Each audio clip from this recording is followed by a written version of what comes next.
Mirëmbrëma dhe mirë se vini në kallëzo për një me. Kosova ka kallëzu për krajet madhe për Ukrainën prej momenti që Rusia e ka filluar atje okupimin e plot. Shenjë e kësaj është edhe flamuri i Ukrainës që qëndron këtu pas meje në mes të Prishtinës. Kjo përkundër faktit që Ukraina nuk e njeh Kosovën si shtet. Ndoshta Ukraina los po na don, por na po e dojmë. Kjo luftë, përveç që është duke shkaktu vrasje e dhunimet popullatës civile, si dhe shkatrimet të vendbanimeve edhe sistemit energjetike infrastrukturor të Ukrainës, pjesa tjetër e botës po ashtu është duke ani krismën, duke i vujt pasojat në ngritje të çmimeve të energjisë dhe të ushqimit.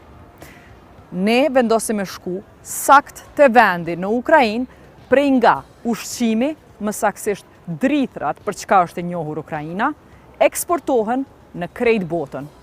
Ky vend quhet Odesa, edhe është porti më i madh i Ukrainës, si dhe qyteti i tretë më i madh në Ukrainë. Odesa njihet si qytet i ndërtuar nga të huajt, qytet kosmopolitan, ku gjatë historisë kanë emigru popullata nga e gjithë bota. Jeta në Kosovë pa të bëjë emision vitin 2015 për shqiptarët në Ukrainë. Atëherë kur kolegët e mi patën shku në Karakurt, që është vend banimi, jo shumë larg Odesës, ku banojnë shqiptarët. Tash, në shtator 2023, unë shkova në Odesa për me taku njerëz që po jetojnë aty në rrezikun nga lufta. Në Odesën ku jetojnë mesatarisht sot 1 milion banor, po është se si po fillonte viti shkollor nëpër strehimore. Takova qytetarë thjeshtë të cilët po e mbijetojnë luftën, po mbledhin dëshmi për krimet luftës, po e luftojnë madje edhe korrupsionin, për me u siguru që kanë me kriju sistem të tillë mbikëqyrës për fondet humanitare që mos me u abuzu me to kur vjen koha me rindërtu shtetin e tyre, të cilin e paramendojnë që kanë me pas mundësi me rindërtu kur të kryhet lufta që sipas tyre presin me zgjatë, jo ma pak se edhe 1 apo 2 vite. Në këtë udhëtim, unë shkova me një ekip që po ashtu kishte interesim me fol me mediat Ukrainës se pse ka ardhur koha që Ukraina më në fund duhet me njoftë Kosovën. Ta ndjekim reportazhin prej udhëtimit tim në Odesë, që është qyteti më i afërt të Ukrainës, nëse u thon pe qytuhit, sheshit të Prishtinës.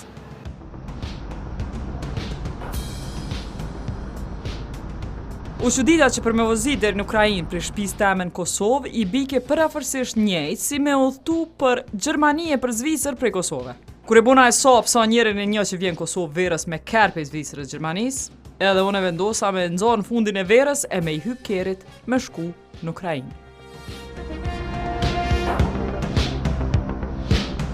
Sa po e kalova kufinin Moldavi, Ukrainë, për me mri qëtu, mu ka dashtë më tu 2 ditë prej Prishtinës, ka 9 orë më vëzitje që nuk e qash vështirë, me kalu kufinin, do me thonë, Kosovë, Maqedoni, Bullgari, Rumani, Moldavi dhe Ukrainë. Ajo që kam la për shtypjen kufi është që po shumë kamiona të ardhë në këtë drejtim, me siguri të mbajt ushqim, të mbajt gjana tjera që nevojiten për popullat, shumë pak makina në anën tjetër. Menjën tema kom paramenu që njerëz janë të dalë, ka me pas refugjat, fëmijë edhe gra që nuk e kanë ndalume me dalë prej Ukrainës, pra që shë kom paramenu në menjën teme që njerëz janë të dalë, njerëz janë potencialisht të hik, as pak në përshtypje të parë, kufini nuk pak ma shumë se 20 makina të dyant, edhe tash prej këtij kufini jem të shku në Odesa të shohim që shka me qenë.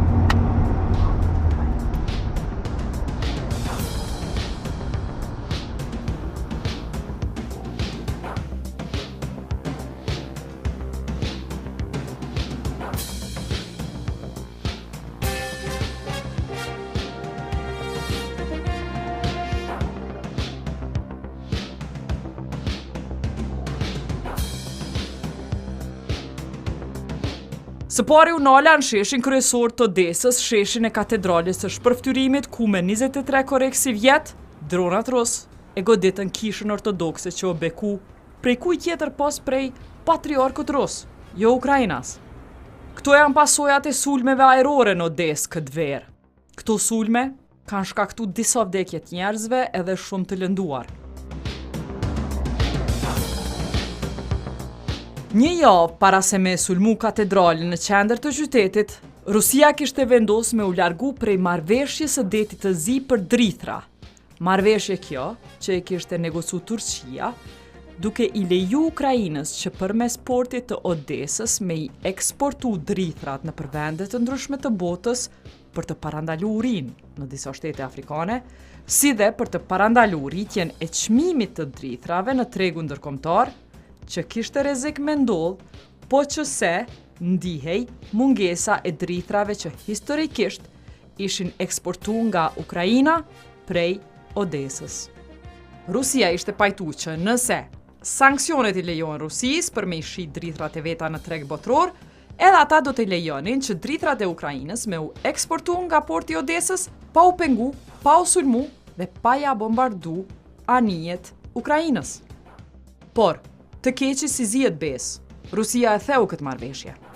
Tash, 2 muaj prej që u zgjat kjo marrëveshje, ne erdhëm në Ukrainë në kohën kur raketat ruse vazhdimisht po e sulmojnë bregdetin Ukrainas në tentim që me pengu eksportin e drithrave për të cilën ukrainasit kanë gjetë forma tjera me eksportu.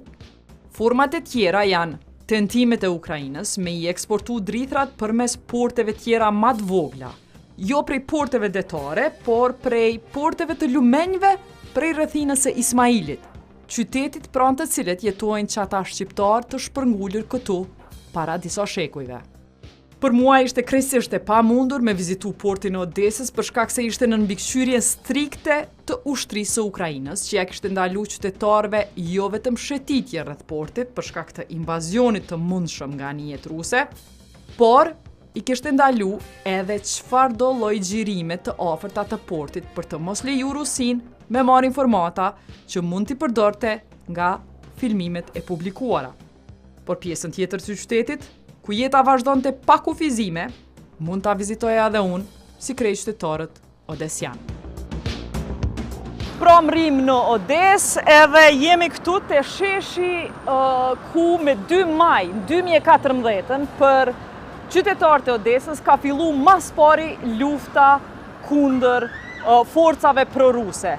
Për ta ka fillu me 2014, sepse këtu e ka humb jetën aktivisti i par i Ukrainës, i cili është vra prej forcave proruse dhe në 2014 kur ka fillu që ajo luftë prej atyne që kanë qenë kundër rusëve dhe pro marrëveshjes evropiane, ato kanë përfundu në të njëjtën ditë këtu me 46 të vram total, prej të cilve i pari ishte në qëtë vend, dhe tash këto flamoj në kryeqytet të Odesës e shënojnë një kujtim për dvrarin e parë, është flamuri i Ukrainës, flamuri i qytetit Odesës dhe flamuri i forcave të ushtrisë ukrainase, të cilët deri në vitin 1964 luftuan kundër sovjetëve.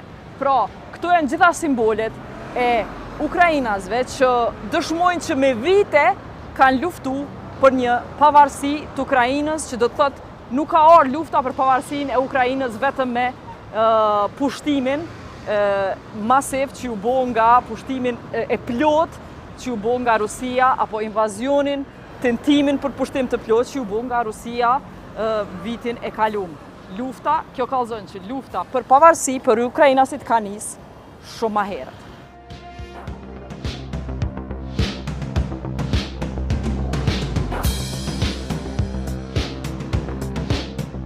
Pas vizitës në qendër, erdhëm në shkollën fillore e të mesme në Odesë të quajtur Andra. Kur mrim sot masdite në Odesë, ishte fundi i ditës shkollore këtu në shkollën fillore të Odesës. Para se me orna, sot mëngjes në ora 10:30 e kanë marrë alarmin fëmijët e kësaj shkolle bashkë me drejtorin, edhe në momentin që ndigjojnë alarmin ata e dinë që porosia është që duhet me shku në strehimore. Shenja është për strehimore dhe ne uftuam me pa qysh është kur fëmijët duhen me u mobilizu edhe me shku në strehimore. Увага! Оголошується повітряна тривога. Будь ласка, прослідуйте до двора, щоб спуститися до сховища.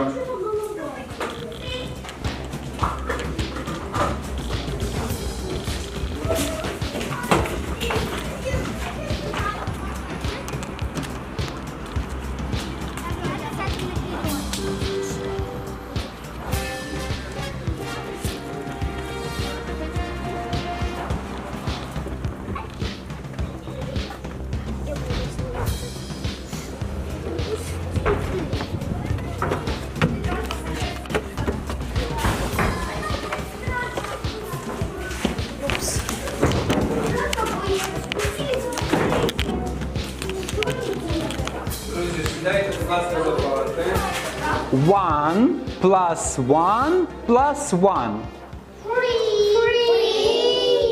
Це тиха математика, тиха. Që nga fillimi I luftës, ushtria ruse I ka bombarduar mbi 50 shkolla në Ukrainë. Më shumë se 500 fëmijë kanë vdekur në luftë. Sipas Save the Children, organizatës ndërkombëtare për drejtat e fëmijëve, mesatarisht, një fëmijë në ditë vritet në Ukrainë nga sulmet e Rusisë. Për me zvoglu këtë numër të vrasjeve të fëmijëve, autoritetet e Ukrainës e kanë vendosur me ndalu hapjen e çfarëdo shkolle në shtator, përveç nëse shkolla e ka marru vetë strehimoren.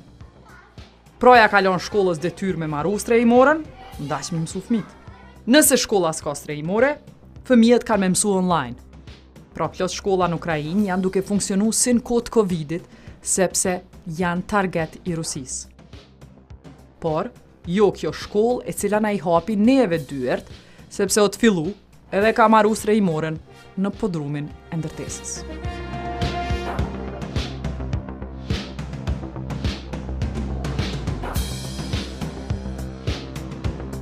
My name is Nicole. Nicole, how old are you? 8. 8. Okay. I have to go to school. My name is Vova. I have 8 years. You have 8 years. Yeah, So, are you happy to start school? yeah. I love math. How do you feel like coming to school and having to go in a shelter? Мне в основном неприятно, но так могу пережить. Are you now used to it? Ничего не изменилось, Луся. What would be your message to children your age who go to normal school? Щоб у вас не було такого, щоб у вас не було війн, як в нас.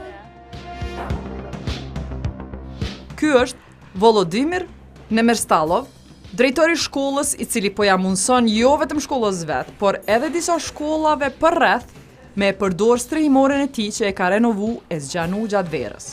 Ai më kallëzoi që ishte krenar që e ka pajis shkollën me gjenerator edhe gjatë gjithë dimrit, kur Rusia I goditi termoelektronat e energjisë në Ukrainë, këjshit e tij nuk ishin rrymë edhe krejt kanë ardhur te gjeneratori I Volodymyrit me I mush telefonat. Për me funksionu shkolla, Volodymyrit e ndihmon Natalia Bojko, administratorja e shkollës e cila përkundër faktit që I ka 72 vjet, del e punon. Kjo sepse në Ukrainë gjithkush duhet me qenë I dobishëm e me kry punën e vet. Është kohë lufte, kështu që këtu njerëzit s'kan kohë mu anku që janë lodh apo që janë plak. 2 plus 5 minus 3. How much? The best mathematics. Okay. Okay, Mr. Volodymyr, Yeah. where are we now? Oh, we are into the shelter of our school. It was the place for the coil. Years ago, when building just built, it was not the central heating system, but it was the coil by our laws in our country. Our country is a free country. unlike the attack and aggressive of Russia Federation, some parents want that their children study Russian language because they have Russian origin. And this is very funny that under the attack of Odesa port, after the bombing, when we hear shaheeds and when we hear the rockets, and in the same time to study Russian language. More languages are better, but also in order to understand your enemy, it's always better to learn their language. And so when did you as a director have to build this shelter? Yeah, it was last summer. It was last summer, and we did it part by part, side by side. And you put something on the windows? Yeah. What is that for? Protection against? Yes, it's thermal isolation. We work here into the winter, and that we close that. When did you start your school year?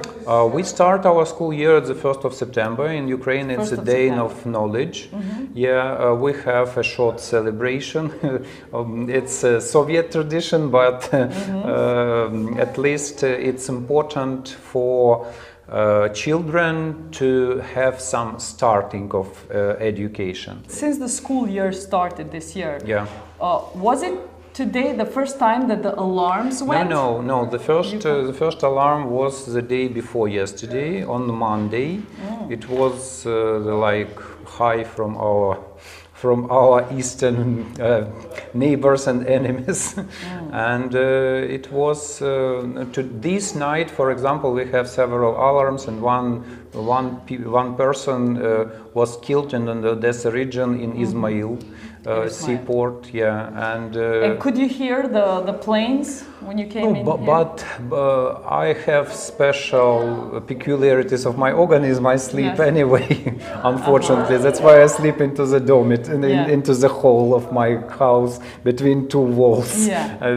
But really... So you have moved your bed specially for bombs? No, at least there are a lot of stories when people killed because they came into the outer rooms or onto the balconies or came to the windows, and they're cut it by the piece of glass after the bombing or by the parts of the rockets, and that's why I'm sleeping into the hole. How has it affected your children, basically? Are they focused at all on studying? No, really, we work more than 1 year in this condition. Firstly, years ago, children was so afraid, scared. They don't want and don't like to go into the shelter. But now it's like a game. Okay. Have you adjusted them through games? Have you had to engage them through games? Can I show you something? Show me. He makes games for the people of our elder school. Në këtë podrum të Ukrainës, ku po luftohet me drakojnë rus për mi tokë, e takova mjeshtrin e lojës, që po e inskenon lojën, bunkerët dhe drakojnët për nxënësit e shkollës së mesme, këtu në tokë. Everything we need, if we don't have it, we use our imagination. But first of all, we need silence, we need a good atmosphere, and first of all, good people, good music, and good players. Tash prej nën tokës së Odesës, dulëm mbi tokë ku kishte ra teri. Po e nisim një natë ku drakojnë ndoshta sonte janë duke fjet e na loj rahat? Nuk e dija e kemi qatë na fakë. Në Odesën e bukur, ku rrugët janë me kaldrëma, si shumë qytetet tona, po e nisim natën, gjysore para orës policore, që është në ora 12. Porosia për me kalu natën në Ukrainë është që duhet me e instalu një aplikacion që e pat emrin Alert, ku gjithë qytetarët njoftohen se ku dush me shku, cilën strehimore, kur dush me shku në momentin që ka alarm për raketa që mujnë me ardhë prej Rusisë.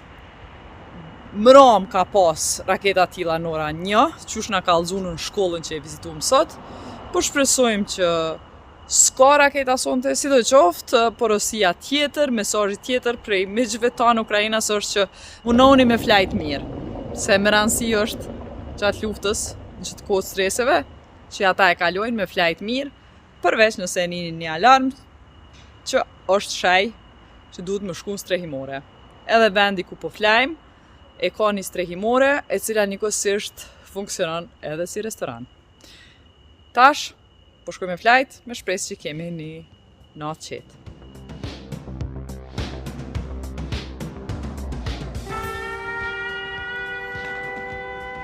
Attention, air raid alert. Proceed to the nearest shelter. Don't be careless. Your overconfidence is your weakness. Sa po boni alarmi, edhe pse shpresum që s'ka me bot, tash po bom gati me shku në strehimore.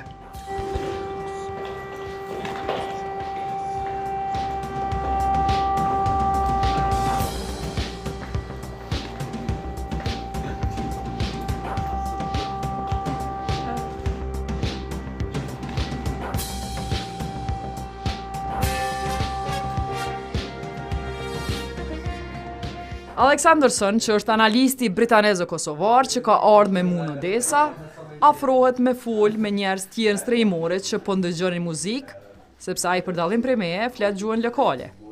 Në këtë strehimore ne kuptuam që jemi bashk me spiv brativ, apo vëllezërit këndues, bendin e pop muzikës që po mban koncerte anë mban Ukrainës e edhe në frontin e luftës për me mbajt moralin ushtarëve. Spotet e këtyre 4 vëllezërve, spotet si Moskva, i kanë gati 7 milion shiqime. Vendosa me prite me i taku në mëngjes, nëse krejt shkon mirë sonte. Isha kurioze me ditë se qysho me bu muzikë gjatë luftës, pasi ma herët, kolegët e mi gazetarëm treguan që në Odesë ishte ndëgju shumë më shumë pop muzika ruse, se ajo ukrainase, nga se ky qytet ishte 70% rusofolës deri para invazionit rus të fundit. Pra këti qyteti ju ka dasht me ukrainizu edhe muzikën, jo vetëm gjuhën. Sot se si në herë më shumë këtu po përdoret gjuha ukrainase, jo ruse, sepse qytetarët janë të gërditun prej maltretimit që i po i bën Rusia mes tjerash, edhe qyteteve si Odesa, ku popullata ishte kryesisht rusofolse para lufte.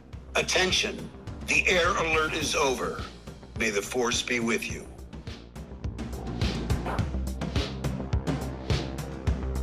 Mirëmëngjes, mram kemi mri me flajt 5 orë, pasi që mesazhi i fundit që ka ardhur qatë grupin për informata qytetarëve, erdhi në ora 3:20 edhe tha tash është sigurt me shku në me dal prej strehimoreve. Edhe mas 3:20 mu ishim krejt në hotelin ku porim me u kthy në dhoma edhe me flajt.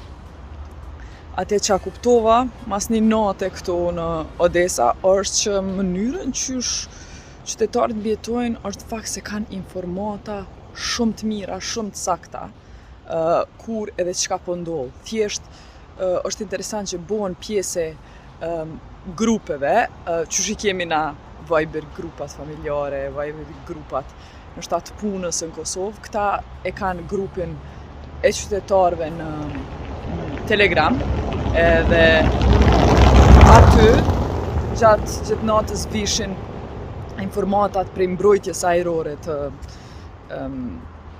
Odesës, ku kallëzojshin ku janë të shku raketat, në çfarë drejtimi, edhe e jepshin një hartë me të kuqe, e simbolizojshin ku është rrezik.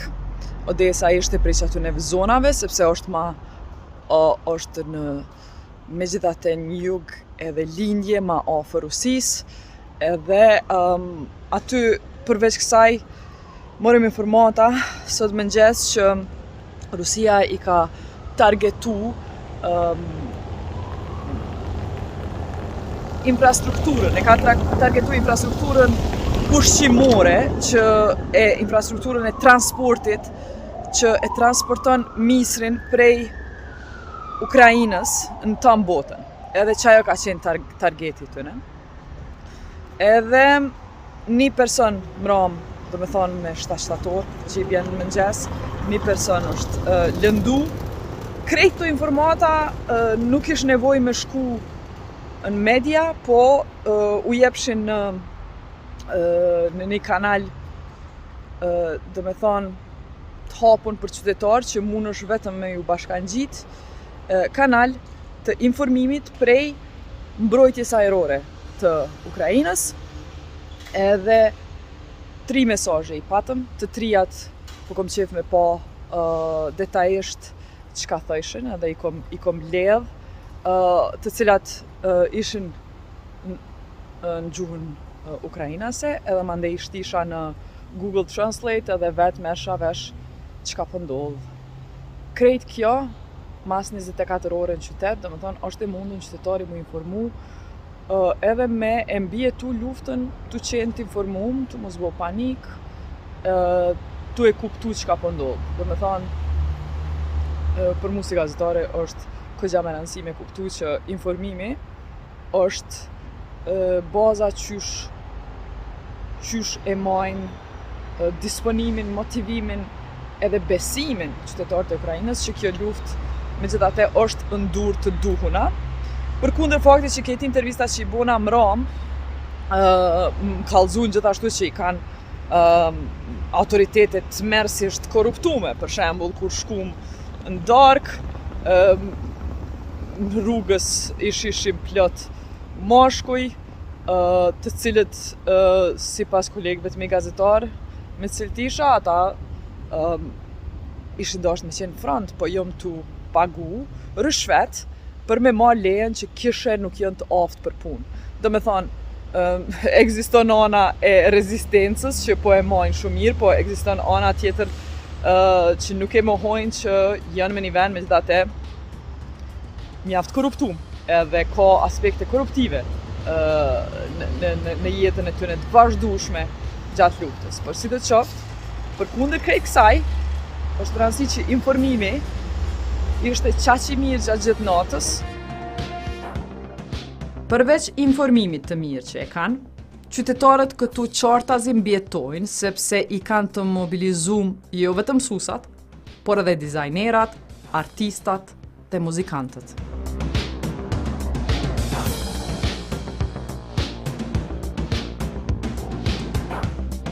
How has war changed your profession? How you do music? How has it changed? Upside down, because when you're a musician, you cannot just take a gun and go to the war. We believe that our mission is to support Ukrainians, to play for the music, to keep their emotional condition as good as it possible during the war. So we have a lot of performances for the civilians, but as well more than a half for the military. City like Odesa was previously a really Russian-speaking city, but for now it's changing and it's very good. So the war has expanded your market. There's more people who want to listen to your songs. Unfortunately, the reason is that, but it's true. A lot of young Ukrainian musicians start to grow because of the rising popularity of Ukrainian music. A lot of people, they cancelled all Russian music. They wanted to find something Ukrainian, and a lot of young artists growing up. I can even say that for today, if you listen to Russian music, all people around look at you like you did something. What is happening to all those people who admired Russian pop singers? Some of them go away from Ukraine, some of them change their mind and try to speak Ukrainian, listen to Ukrainian music and so on. The reason is that if you listen to a Russian singer, you pay money for the music. This money goes to Russia. They making rockets on this money, and that rockets flying to our cities. Do young people understand that? A lot of people understand that. Some of young people, some of teenagers, they doesn't. to young. And sometimes you still can hear, you can see teenagers who going and listen for some Russian music, but mainly people understand this. Përderisa dronat e mbrëmshëm nuk ronë në qendër qytetit, por fluturuan tutje në jug, në drejtim të porteve të lumenjve, janë disa drona tjerë si ky që ka fluturu në 14 gusht përmbi Odesë edhe ka godit supermarketin në qendër të Odesës. Këtu e takova Natalie Dovbyshin nga media e pavarur Intent, e cila po e mbulon me raportim gjithë rajonin e jugut të Ukrainës, duke I përfshirë komunat të ashtu quajtura oblast të Odesës, Mykolajevit edhe Kersonit. Ajo e ka kryer shkollën e filmit në Odesë, organizata jo qeveritare CVU e cila e mban platformën mediatike Intent ku punon Natalia, mirët me monitorim zgjedhjeve, monitorim buxheteve komunale, luftë kundër korrupsionit, si dhe e udhëheqin qendrën për hulumtime publike. Derisa esnim rrugëve të Odesës bashkë me Natalin, na kaluan disa motora afër. Ajo u alarmu. Zhurma e motorave duke afru, më kallzoi ajo, është zhurmë e ngjashme me shahidat, dronat iranian kur fluturojnë përmi kokë. Ajo e kishte raportu bombardimin me drona e raketa ruse, që kishte ndodhur këtu në supermarketin e Odesës 3 javë para se që ta bojmë këtë bisedë. You were in your flat when this shelling happened. Yeah. What did you hear? It was very loud. It was the most loud night of this week. Really, when it was bomb, I thought it was very near for, I don't know, 1,200 meters. Because you live not far from here, right? Not far. It's 3 kilometers over here, but it was listening. It was like very, very near of me. And I woke up. I look at my telegram. It was very scary, and they text that it's rockets. It's rockets, and they text where it going now. Okay, and did you hear the shaking of your apartment that night? Yeah, it was shaking, and it was some creepy noises. It was dust from my seal. Yeah, it was my cats were just had very big eyes, and they were shaking over me. It was the most dangerous night of this week. And it was firing, burning. You see materials. It was burning very, very, very, very dangerously. Our fire people, they are just our heroes. Every time they are in place in few minutes, they are watering everything, they're saving lives, they're supermans, really. And what do you feel your role as a journalist is during the war? What have you understood about your profession during this war? I ask myself every day, because my mind is not so as clear as I want to be, because I'm a citizen. I'm just a girl. I want to live my best life. I want to go to Europe. I want to see some great places. I want to be happy, but it's my mission.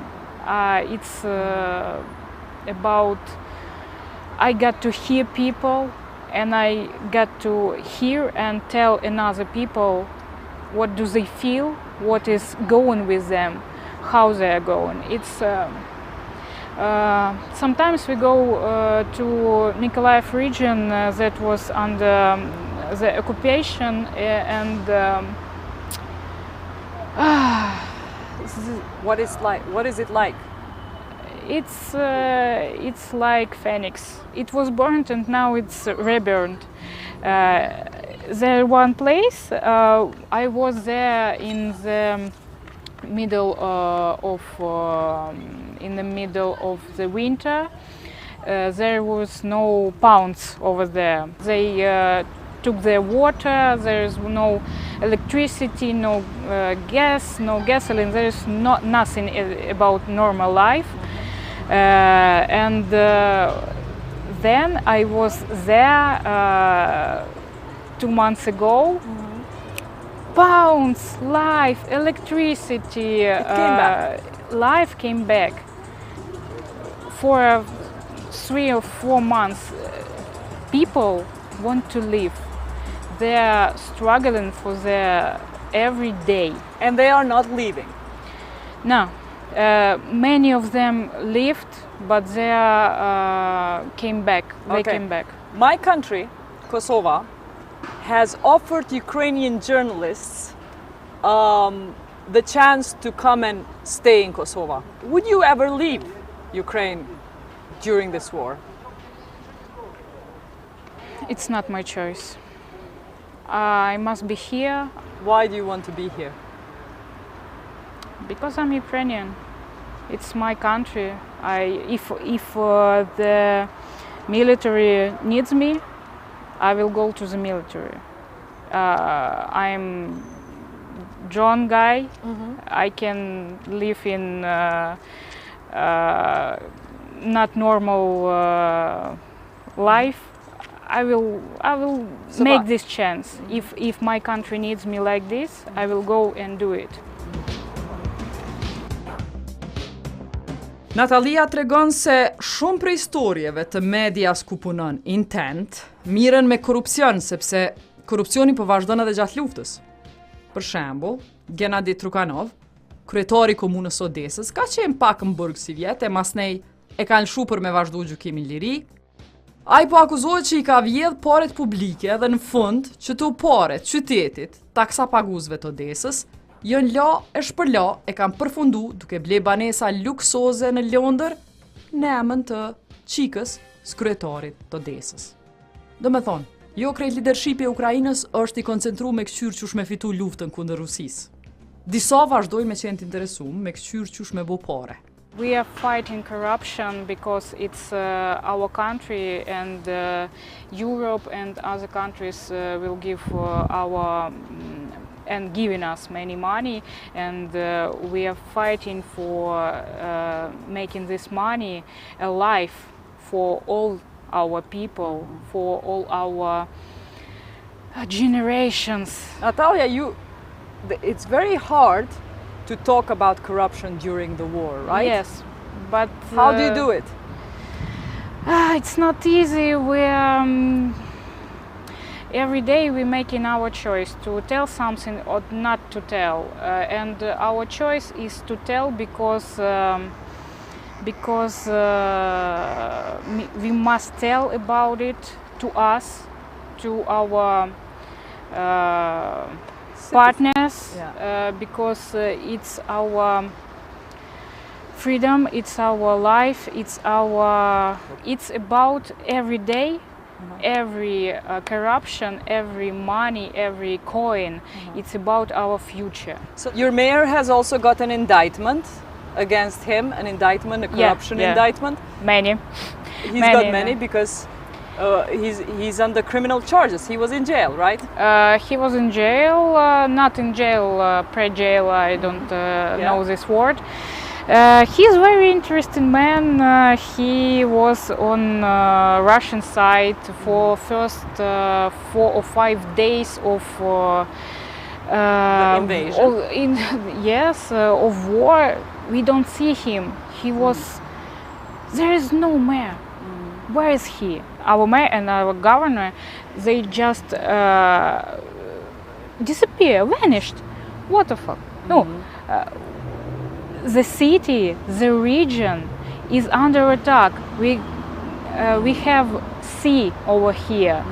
There are Russian ships it's not okay. We must have the government that saying us it's okay. I'm here. I'm with you. We will fight and we will win. No, there is no some talking about. There is no mayor. And what happened after 4 days? He appeared? Yeah, he appeared like nothing happened. It's okay. Oh, something. Oh, I didn't hear Russians. No, I'm with you. Yeah. Now I'm with you. I don't know. It's now he's trying to be Ukrainian-speaking man. He's trying to be masculine man. He is always masculine man, but he's wearing hockey clothing and something. But it's it look like not truth. It's false. False. It's not him. We don't need it. We need normal guy who rule us. Natalia dhe redaksia e saj në Intent na vu në kontakt me njerëzit që po mundohen me i mbledh faktet në mënyrë që me kriju rast që Rusia edhe Putini me u paraqit për gjykim ndërkombëtar të krimeve të luftës në Hag pas përfundimit të luftës. We are investigating war crimes. We are investigating Russian attacks on our region or on the south of Ukraine. We were investigating Russian attack on Tiras, that's a living complex in our city. I believe in justice. I believe that the international court, with the help of journalists, will find all these people, and I hope that it will be some big process, and they all go to jail. Valery Bolgan është kryeredaktor në Intent. Edhe shpjegon që përderisa fokusi platformës së tij mediatike kishte qenë lufta kundër korrupsionit, ata secilin herë më shumë tash po i raportojnë krimet e luftës edhe dëmin që po vazhdon me shkaktu propaganda ruse. Organizata e tij kishte shkruar literaturën për kurrikull shkollore që e adreson dezinformimin që vjen në Ukrainë nga Rusia, por edhe nga Transnistria, që është zona pro-ruse e shkëputur nga Moldavia në kufi me Ukrainën. Valerin e intervistuam para katedrales së bombarduar para disa jave. It was very different crimes. It was kidnapping, it was sexual crimes, it was ecocide, genocide, it was missile attacks, it was attacks to the atomic station. Okay, I'm interested to know whether you are dealing with, whether you have to counteract Russian propaganda. Okay. Tell me, how does it work in Odesa? Yeah. In Odessa we have a very big problem with Russian propaganda because we have nearby Odessa Pridnestrovia region. This is the part of the Moldova, but this part controlled from 1992 of Russia army, and the president of this region is a very pro-Russian man. But he have the Ukrainian citizenship, but it's a problem too. And we have the Russian signals from Pridnestrovia to the Ukrainian cities. From your conversation with people in Odessa, do people believe the Russian propaganda? To what extent do they believe it? I think very many people believe the Russian propaganda before it. But now I think people wake up after the Russian sleep. Russian dreams. And they started to speak Ukrainian for many people. If before it was 20 or 30%, now it is up the half of the people in Odesa. Kur është folë për Kosovën në Ukrainë, nëse na herë është folë, gjithmonë është përmend në kontekst vetëm nga Rusia, e cila ka bërë propagandë të tmerrshme kundër Kosovës në këtë shtet, që ka kaq shumë të përbashkëta me Kosovën. Kjo do me thonë që Ukraina deri tash mandje dyqysh si nënvedije e ka të përveçsume narrativën apo pikvështrimin, kryesisht rus për Kosovën. Intenti, kjo media e Ukrainës që mbulon komplet jugën e Ukrainës, ka vendosur që për herë të parë me shkru për Kosovën apo me kallëzu anën e Kosovës përmes një njeri që e njeh Kosovën, audiencës e vetë mi kallëzu që është një narrativ krejt tjetër që se kanë pa përpara.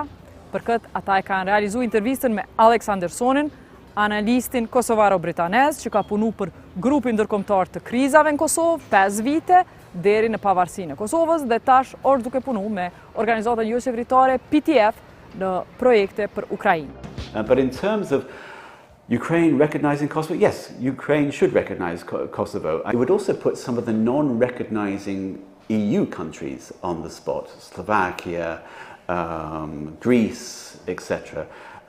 It would encourage, Ukraine would thereby start to be playing an active role in bringing the Balkans to a pro-Western transformation, a transformation that is also very much in Ukraine's interest.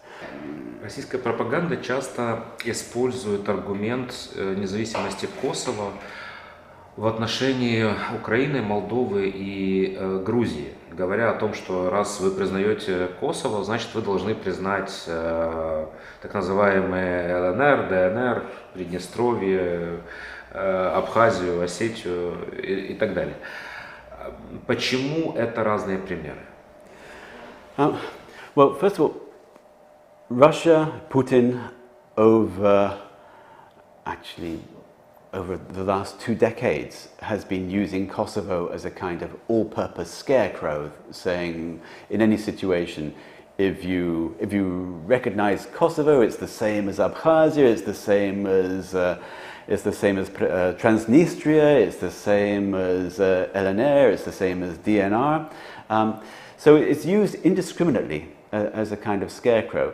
And that, of course, because that is the only context often in which countries like Ukraine will hear about Kosovo. You'll hear about it through Russian insistence that Kosovo basically equals LNR, Kosovo equals DNR, Kosovo equals Crimea. It doesn't. They're completely different. Kosovo's borders are the federal borders that it had in Yugoslavia, being with its dual identity within Yugoslavia as an autonomous province of Serbia, but also a constituent part of the federation. And Kosovo's independence within those pre-existing borders is a conservative and stabilizing measure. It, in effect, created with itself the last jigsaw to try and stitch back a peaceful situation in the Balkans. Përfundimisht, Ukraina është vend i madh, i ka mbi 43 milion banor, Kosova vend i vogël veç me 2 milion banor, por shumë prej përvojave tona janë të ngjashme. Gjenocidin e zhvilluar ndaj nesh për një fqiu shumë të madh e kemi të përbashkët. Shtypjen gjatë gjithë dekadave që është bërë gjuhës tonë, kulturës tonë njëjtë, e kemi të përbashkët, edhe Kosova dhe Ukraina. Si dhe, Kosova dhe Ukraina i kanë të përbashkëta miqt, shtetet mike. Në momenti që neve na u ka kujtu me fillu bisedën e dashnin me Ukrainën, ka qenë pak vonë, neve na u ka kujtu vonë, kur ka fillu lufta. E në atë moment kur neve na u ka kujtu, Ukraina është shumë e preokupume me detyrën e parë që e ka në Ballkanin Perëndimor, detyrën me peshën e Sizifit për me binë Serbinë e Vučićit që me e zvoglu sentimentin pro-rus. E që kjo normal është prioriteti ma i madh për Ukrainën, kur e sheh krejt rajonin ton, se sa me fillu marrëdhënie me ne. Por, nuk është e pamundur me ndru këtë relacion, me ndru këtë marrëdhënie, me fillu në bisedë të re me Ukrainën, nëse përpiqemi. Kaq kemi për sonte. Vazhdoni me na ndjek çdo të premtet shtune e diele në 20:10 në kallzo.com edhe në TV Dukagjeni.